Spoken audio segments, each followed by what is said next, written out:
Hey guys, in this video, I'm going to show you how you can download CapCut on your desktop. So it's very straightforward. The first thing we need to do is just head over to your Start menu and you need to search for Microsoft Store and then head over to the Microsoft Store. Inside of the search bar at the top here, we're just going to search for CapCut and hit enter. Then all we need to do is come over to this first search result here and click this. And then we just need to come down to this big blue button and hit install. And this should only take a couple of seconds to download. It's a relatively small application. So just go ahead and wait for this to get to 100%. And once this is finished installing, we can just close out of the Microsoft Store. And as you can see, we now have this shortcut on our desktop for CapCut.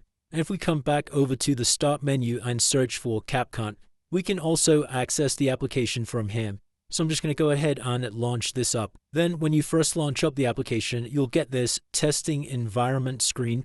So you just need to wait a few seconds here. And this is basically a test just to make sure CapCut can run smoothly on your computer. As you can see, it works fine for me, so just press confirm. And now we've successfully installed the CapCut application to our desktop. And it's as simple as that, guys. If you did find this video useful, then please consider dropping a like and subscribing. Until next time.